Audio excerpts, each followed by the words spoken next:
자, 이재명 전 대표가 사법 리스크로 인생 최대 시련을 맞았다, 뭐 이렇게 말을 하고 있는 가운데 민주당은 대북 송금 사건으로 지난달 이재명 전 대표를 기소한 검사를 공수처에 고발을 했습니다. 이건 또 무슨 일이죠? 한 기자, 검사를 고발을 또 했네요. 이번엔 탄핵은 아니고요. 네, 이 민주당이 이재명 전 대표의 공소장이 악마의 편집 끝장판이다 이렇게 말하면서 사실관계를 왜곡한 허위라면서 허위 공문서 작성 혐의로 공수처에 고발을 했습니다. 네. 아예 이 전 대표를 기소한 수원지검 형사 6부 서무검사의 실명까지 거론을 했는데요. 이 민주당 검찰 독재 정치탄압대책위원회는 서 검사는 공소장에서 이 전 대표가 경기지사 시절에 국외 출장 결과 보고서에 대해서 보고받았다 이렇게 공소장에 적었지만 해당 보고서는 이화영 당시 부지사가 전결로 처리한 공문이라면서 도지사에게 보고된 것이라 볼 수 없다. 검찰이 의도적으로 왜곡을 한 것이다 이렇게 말을 했습니다. 또 이 검찰이 공소장에 좀 제시한 증거들에 대해서 본인들의 입맛에 맞게 조작된 허위 진술이다. 이 모든 과정이 결국 이 전 대표를 겨냥한 정치 공작의 일환이다 이렇게 거듭 주장을 한 건데요. 민주당이 그동안 지속적으로 이 전 대표를 수사한 검사들을 탄핵 등 이제 강력한 방법으로 흔들고 있습니다. 지난 2일에는 이 전 대표 수사 검사 3명에 대해서 이 검사 4명에 대해서 이 탄핵 소추안도 당론으로 발의한 바 있죠. 그렇다 보니까 법조계에서는 이 전 대표 수사 또 재판 방해를 위한 방탄 작업이다 이런 비판이 나오고 있는 겁니다. 이 공소장 내용은 재판에서 검찰과 이렇게 다투면 되는 건데 이 수사 검사를 고발해서 압력을 행사하겠다 이런 의도로 풀이되고 있습니다. 네. 성태준 의원께요. 이 소식을 처음 딱 들었을 때 이제 가장 궁금해지는 건 이런 겁니다. 이른바 불법 대북 송금 사건은 민주당하고는 아무 상관없는 사건이에요. 사실은 이재명 전 대표가 경기도 지사 시절에 그것도 그 당시에 이제 문재인 전 대통령이 평양을 갈 때 경기도지사와 함께하지 않은 것에 대한 반발 뭐 이런 것들이 상황적으로 얽히면서 이제 본인 자구력으로 평양을 한번 가보겠다 뭐 이제 이런 것들이 연이어져 있던 그런 시기였거든요.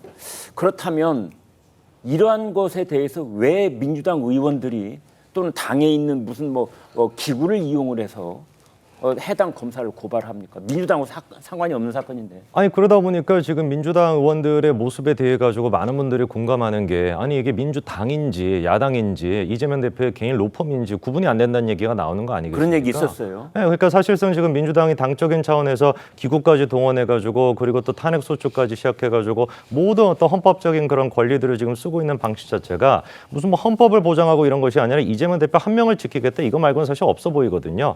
지금까지 이제 검사에 대한 탄핵만 우리가 생각해 보더라도 그 사유가 이게 일반 국민들이 보기에 납득이 되는 사유가 아니지 않습니까? 네. 10년도 훌쩍 지난 일에 대해 가지고 그리고 사실 가짜 뉴스로 보이는 풍문을 기반으로 해가지고 또 탄핵 소추를 하질 않나? 그리고 실제로 그게 헌재에 가가지고 기각이 됐음에도 불구하고 민주당 쪽에서 그거에 대해서 사과를 합니까? 입장 표명도 하지 않거든요. 이러다 보니까 이제 일각에서는 이게 검사에 대한 압박 수단, 검찰에 대한 압박 수단으로 이렇게 쓰는 거 아니냐라고도 이제 얘기가 나오는 것인데 이번에 이제 그 서 차장 검사 같은 경우는 추가로 그 공수처에다가 고발까지도 했습니다. 네. 근데 그 사유를 봤었을 때 공소장의 내용이 잘못 지금 적시가 돼 있다라는 거예요. 이화영의 정결을 한 보고서인데 이게 어떻게 이재명한테 보고를 했다라는 것이냐. 네. 이게 지금 민주당의 논리인 것인데 아니 그럼 민주당은 그렇게 생각할 수도 있죠.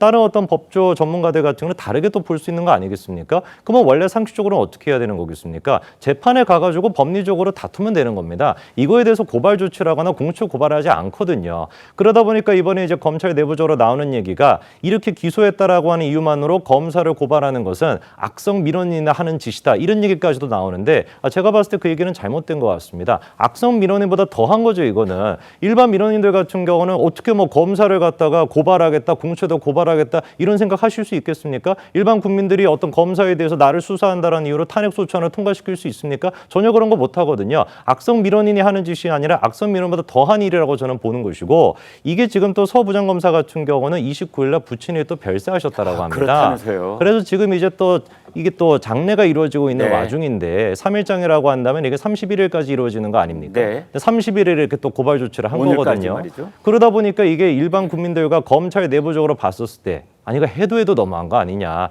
지금 이제 다른 상황도 아니고 부친이 별세해가지고 상을 지금 치르고 있는 와중인데 네. 다른 이유도 아니고 비리나 이런 것도 아니고 기소했다라는 이유로 이걸로 고발 조치한다라는 게 이게 검사 내부적으로 또 어떻게 보이겠습니까? 네. 저는 그래서 이게 검찰을 흔들거나 압박하는 수단이 아니라 오히려 민주당의 이런 행태로 인해 가지고 검찰이 더 똘똘 뭉치게 되는 그런 결과를 초래한다고 봅니다. 성 의원님, 뭐 이 대본에는 없는 질문입니다만은 가령 그러나 지금 이제 감옥 속에 있는 이화영 경기 평화부지사가 생각해 보면 아니 내가 기소당하고 내가 심지어 9년 6개월 선고를 받을 때는 조용하던 민주당이 이재명 전 대표에 대해서는 검사를 고발까지 하네.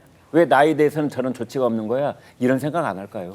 저는 그게 이제 앞으로 이재명 대표가 재판을 치르면서 제일 좀 염려가 되는 부분이 아닐까라고 생각이 드는데요. 네. 최근에 이제 그 녹취가 또 공개가 됐습니다. 네. 검찰 쪽에서 이화영의 항소심 재판 과정에서 그거를 공개를 했죠. 네. 근데 그 녹취가 이루어졌던 시점이 총선 직후였습니다. 총선 이재명 직후. 대표에게 안부 좀 전해달라 했던 그렇죠. 녹취 말이죠. 자기 이제 그 아내죠, 그렇죠. 아내가 네. 이제 이재명 대표를 좀 만나는 게 어떻겠냐 이런 얘기를 하고, 그다음에 이제 또 당선이 됐던 이제 또 다선 의원들 민주당을 만났던 자리에서 내가 대속을 했다 이런 식의 표현까지도 썼습니다. 맞습니다. 그 대속을 했다라고 하는 거는 뭐 종교적인 표현이긴 합니다만 남을 대신해 가지고 죄를 짊어졌다라는 뜻이거든요. 그 남이 누굴까? 상식적으로 생각해봤을 때 이재명 대표 말고는 없을 것 같아요. 네. 근데 여기서 중요한 포인트는 이화영 전 부지사가 녹취가 된다라는 사실을 몰랐을까라고 하는 점이거든요. 네. 모를 리가 없죠, 그렇죠? 이게 뭐 접견을 지금 한두 번 하는 것도 아니고 변호사가 막 한두 명 붙어 있는 것이 아닌데 접견 과정에서 녹취가 안 된다는 걸 모르겠습니까? 네. 그럼에도 불구하고 대속이라고 하는 표현을 쓴 거는 제가 봤을 때 나중에 가가지고 또 후사를 지금 도모하는 거 아닌가, 이화영 입장에서도. 네. 그러니까 충분히 이화영 전 부지사 입장에서 민주당이 이런 모습에 대해 가지고 배신감을 느끼고 다른 어떤 돌발 행동을 할 수도 있다고 저는 봅니다. 네.